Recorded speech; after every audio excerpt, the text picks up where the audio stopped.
Hello everybody and welcome back to the damn sofa. That's the sofa and my name is Paul, and today, as you saw from the thumbnail, you clicked it, here we are.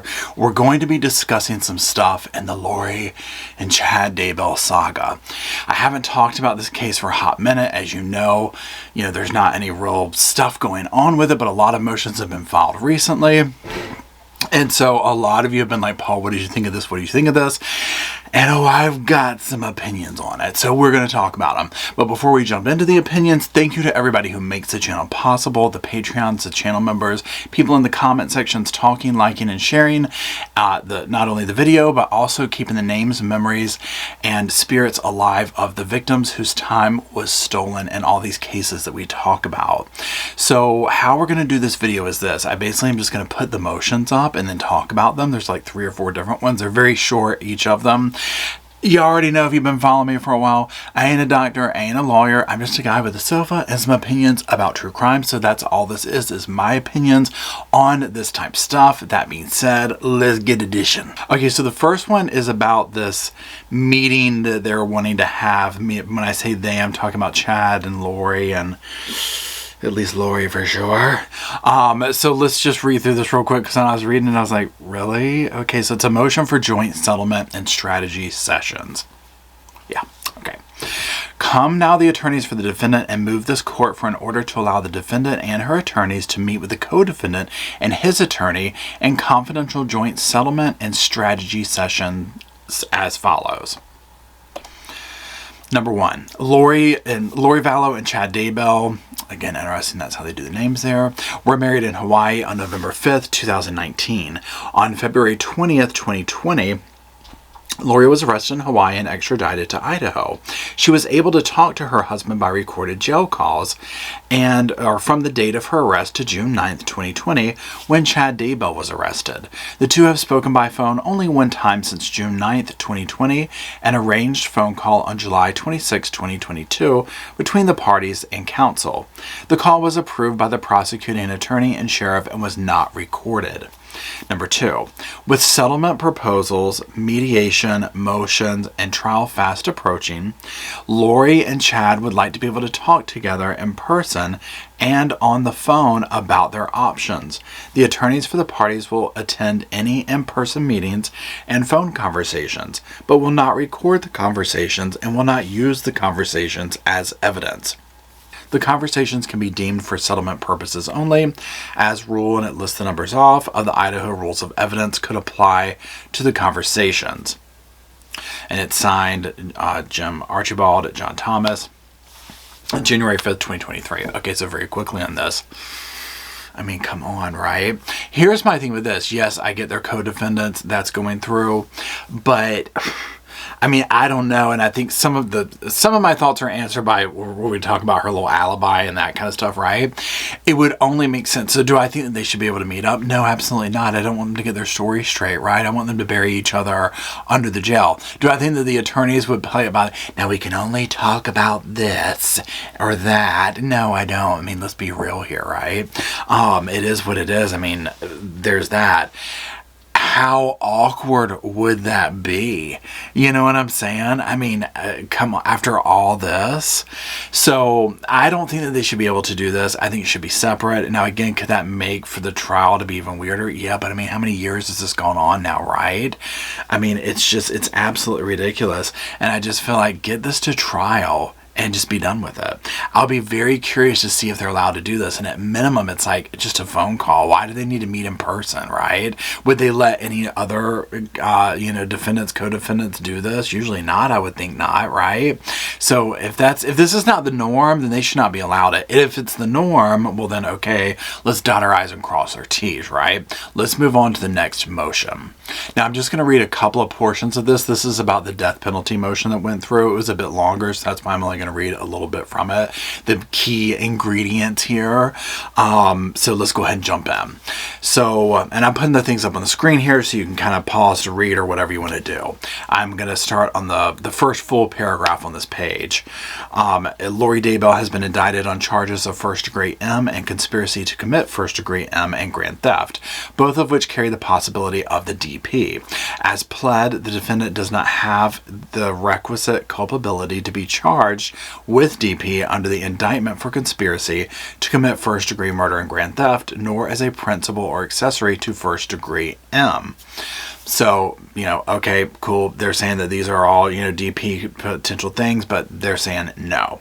Now, it goes into some case law here, and they're citing Emanuel versus Florida, and it goes into this. Now, if you want to pause and read through that, go for it. But I'm going to jump down here towards the bottom to the last full paragraph to review. Now, I'm going to skip to the second page of this now, and we're going to read the last paragraph here. In the case at bar, Miss Daybell was not a participant in the deaths as a co-conspirator or otherwise, and could not have the foreknowledge that her children, Tylee Ryan and J.J. Vallow, or Tammy Daybell would end up dead. Further, there is nothing in the record to show that Lori Daybell showed reckless disregard for human life. I mean, I've got some thoughts on that. As the Tyson court requires for accomplice liability. While the state of Idaho may give defendants more rights and more protection than the U.S. Constitution, they cannot give less. Here, the state fails to meet its burden that Lori Daybell is eligible for the DP under Edmond versus Florida and Tyson versus Arizona. Therefore, the defendant hereby requests that the court issue an order finding that the defendant is not eligible for DP. This was January 4th. Okay, that line that I just made mention of, that she didn't show disregard for human life, I mean, come on. Now, look, legal, beagle aside, we already know disregard for human life was going to get married in Hawaii after they did what they did to those poor children. After they did what they did to Tammy. After they did what they did to countless other people, okay? I could go on about the disregard for life, okay? I mean, let's just make a whole new channel dedicated to that, okay? Just flies all over me, when I read this. But now here's the thing. So then let's jump back on legal, beagle bandwagon here. And again, you already know I'm not a lawyer or anything. There's other channels out there with lawyers and people like that who know this kind of stuff. So my thing is this. If this is like, okay, yeah, they have to prove that these, factors were there to make it a DP case, and they cannot prove that. Again, this is going to all play into when we get to her alibi. You already know, if you follow this case, what it is. It's what we figure, but we'll talk about it here in a second. So, I mean, if that's the case where it's like, well, look, I didn't know any of this was going to go on. I pray the state can, get around this and, prove that there was intention, or that she knew about this or whatever. This was kind of one of my fears, that she would try and slinker her way out of this and point her finger at the other people, because if it does turn out that there's 100% no physical evidence, right, tying her, and I'm talking about fingerprints, DNA, whatever they could do to be like, we can put her at the scene of this or that, or whatever the case is, or have someone, an eyewitness, but unfortunately they're not around to 100% testify. I mean, I think it would be a shameful day that they would be able to get this, right? But we'll see how that plays out. So there's that. Let's go to the next one. Now, this is the notice of intent not to raise the mental health defense. Damn near fell off the sofa when I read this one, just the title alone, right?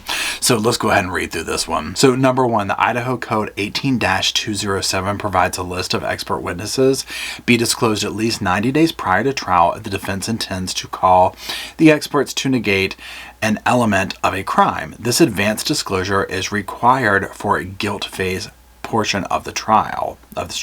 Number two, the defendant's mental health has been evaluated and litigated since the first filing in this case. She spent 10 months at a mental health facility in Idaho and received mental health care from the experts employed by the state of Idaho. God knows we know she rang that bell, right? We can't forget. Number three, the defense hired 3 independent mental health experts to review and evaluate her mental health. Number four, due to ongoing mental health concerns while this case has been pending, the court conducted an evidentiary hearing on November 10th, 2022 to determine if she was competent to stand trial. On the 15th, the court ruled that she was competent to stand trial. Thank God. Number five, although still suffering from a mental illness, I love this wordage here, the defendant is taking an active role in her defense.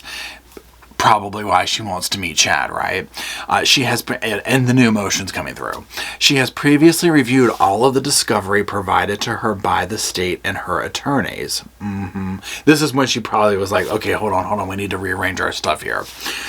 She has consulted with the 3 mental health experts. She does not want to proceed with a mental health defense to negate an element of a crime in this case. She has not authorized her attorneys to proceed with a mental health defense in the guilt phase portion of the trial. Her attorneys are respecting her autonomy and her rights granted to her by the Constitution of the United States. If she is found innocent of these charges, then no such disclosure of expert witnesses will be necessary. If she is convicted by a jury, then the defense will call witnesses, including experts, in support of mitigation during the sentencing hearing. So here's one thing, and this is signed Jim Archibald. Now again, I said 100 times, I ain't no lawyer, ain't no doctor. Reading this between the lines, to me, this is how I interpret this. It's almost like, okay, she ain't right. Hello. Okay, we don't need emotion to tell us this, right? We get it, okay? Check mark that. But to me, it's almost like, well, she admits mental health and all this kind of stuff, like, oh, this is my defense. It's almost like admitting guilt. When I think that she's going to be like, I haven't done anything. I didn't know they were going to do this to these people. I wasn't around for this. You know what I'm saying? So it's almost like she can't admit that, because if she does, then that would be almost like admitting to it. Now, again, there's other people who are way more versed in that, but that's just my sofa opinion. Now, the whole thing of, like, if she's found guilty, well, of course they're going to go there and try and be like, look, she ain't right. We need to be lenient on her. You know what I'm saying? Like, that's 100% what I think they would do if she's found guilty. So there's that. Again, I mean, it's just when you sit here and think about it, it's like, hold on, I'll save these thoughts for the very end. We're almost there. Bear with me. Let's go on to the next thing here. Now, the title of this one is Notice of Hearing on State's Motion for Sequestration. Please take notice that a hearing on the state's motion sequestration filed September 29th will be called up for a hearing before the court on the 19th of January at 9:30 a.m. Okay, this is major. Now, just very quickly, some thoughts on the jury being sequestered. God bless them. And I go back and forth with juries being sequestered. Do we need to talk about the Casey Anthony jury? Okay. Do I think it can be beneficial? Absolutely. Do I think this trial could potentially go on forever? Yeah. And like, do we really want a bunch of people who are like sick and tired of being sequestered? I mean, that makes me nervous, right? But the publicity that this has received already is like insane. Now, here's my other thing also. If they do sequester the jury and they still have it the way it is right now, where it's like there's no cameras, no nothing, like everything's just shut down. I mean, it's kind of died down in the press a little bit, but obviously there'll be, there's going to be stuff going on. So I go back and forth, but I just feel like, it's going to take forever. I just feel like this trial is going to take forever. And so it makes me nervous. It depends. For me, sequestering a jury is completely dependent upon, it's a case-by-case scenario, because I think it can work and I think it also can't work, right? And I mean, for this case and for any case, obviously, but this one's just, it hits such a chord. It's like whatever needs to happen to put them away so that they're gone, and if that means that, we'll see. I mean, they've gotten so much along the way. I'll be very curious. I personally could 100% see this judge doing this. I mean, look at what he's done to the courtroom and all this stuff now as it is. And now, bang, bang. This one's a major. Go ahead and buckle those seatbelts up, because this one I did fall off the damn sofa. Okay, and couldn't get back on it. Had to do the little I've fallen and can't get up thing. The Alibi. Notice of Alibi, which ties in all the other things before then, right? Let's just read it and then we'll dish, okay?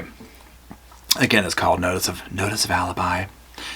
Come now, the attorneys for the defendant, and pursuant to Idaho Criminal Rule 12.1 and Idaho Code 19-519, provide notice of alibi as follows. Number 1, Lori Vallow was in her own apartment in Rexburg, Idaho, when J.J. Vallow and Tylee Ryan died in the apartment of Alex Cox in Rexburg, Idaho. Defendant was with Melanie Gibb, David Warwick, and or Chad Daybell. Now, this one's confusing, and we're going to talk about this because it confuses me with the timeline of it, I guess, but we'll get to that in a second. Number 2, Lori was in Hawaii when Tammy Daybell died at the home of Chad Daybell in Salem, Idaho. Defendant was with Melanie Boudreau and or Audrey Baratirio. I'm probably butchering her last name. I apologize, Audrey. Okay. We saw this coming, okay? We've all been talking about it. We've all known this is probably what she was going to do, but now that it's happening, honestly, it's like fire ants in my veins. It's so disgusting, but I mean, look at it. So take all emotion out of it and just look at it. I'm like, well, of course she's going to say that, right? Because this is what the testimony, I don't doubt that she was in her apartment when this happened. But also they're saying that this is when it happened. Because again, Alex isn't here to talk about any of this. This was all planned out. You know, they knew exactly what they were doing. Now here's my thing with number one. And y'all help me out here in the comments. And I'm going to read it again because this is where I'm like, hold on, something's not making sense here. Okay, so Lori Vallow was in her own apartment in Rexburg, Idaho when J.J. Vallow and Tylee Ryan died in the apartment of Alex Cox in Rexburg, Idaho. Defendant was with Melanie Gibb, David Warwick, and or Chad Daybell. Okay, maybe that's how I'm reading it wrong. Okay, because the way I read this at first, and y'all, I think I might have answered my question, is I'm referring back to the podcast night, right? When Melanie and David were over there. Okay, well, I have two thoughts. Anyways, so I'm like, that's not, remember JJ, they were trying to do the podcast, all this. JJ goes over there, he comes back, and Melanie's like, he was asleep when he came back. And I mean, I think that Alex had done what he was doing and she never saw him again. I still have tons of questions about that though, right? Because even if that's when it happened, well then, I mean, so what's Lori going to say? Oh, Alex took his life and then, you know, I mean, what do you say to that, right? There's still lots of questions. But the way this reads, it makes it sound like they're saying that that's when Tylee also died, but we know that that's not the case, right? So I'm confused on this, but maybe what it meant is that she was in her own apartment, just reading out, thinking out loud. She was in her own apartment in Rexburg, Idaho when J.J. and Valley died in his apartment. Defendant was with Melanie Gibb, David Warwick, and or Chad Daybell. So maybe it's like a twofold thing. Maybe they're saying they're basically making this two events in one paragraph. I mean, y'all help me out in the comments because this part confuses me. Because I just don't obviously believe that that's the way this went down, right? I think there's way more a caveat to this than the other, you know, than what they're saying here. But at the end of the day, this will sort itself out, right? We'll get more clarification on this. At the end of the day, it tells us what she's pointing the finger at Alex. Yeah, this is her alibi. Oh, I was with Melanie and David and with Chad. So she's lining up this, you know, alibi, especially with her and Chad, and pointing the finger at Alex, you know, because he can't speak for himself. Would love to know what other voices in this case have to say about this. Melanie Pulowski, you know, Melanie Gibb. I mean, we've already heard what she has to say, but with all this stuff coming out, cannot wait to hear what they have to say for themselves on the stand. That being said, I'm also going to and have been working on, so many of you who have emailed me and asked me about the that new interrogation or interview with Melanie Pulowski, the one where her kid's screaming the whole time, and she does nothing to stop the child as like a little defense mechanism or something to deflect the questions. Yeah, that one. I'm gonna work on a video on that one. I swear. I'm cutting it up to see what parts I want to talk about. Anyways, that's it. Let me know what you think in the comment section. Please drop love, hearts, anything you can for JJ, for everybody, for Tammy, for Tylee, for JJ, for everyone who has lost their lives to this monster, as well as the surviving family members who are having to put up with this. Y'all, this has gone on for years, okay? Now, here's the other thing, too. You know, all these cases are coming up now. Sarah Boone, Suitcase, Alec Murdaugh. And in my mind, I'm like this. I'm like, why are those going to trial? That happened like maybe a year ago, 6 months ago. The day this hot mess has trained my brain to now think that these cases go on for years and years, right? And it seems so weird to me that these other cases happen so quick, as they should. But again, whatever it takes to put these absolute monsters away, because they do not deserve to see the light of day at this point for the horrible things they've done. Anyways, that's it.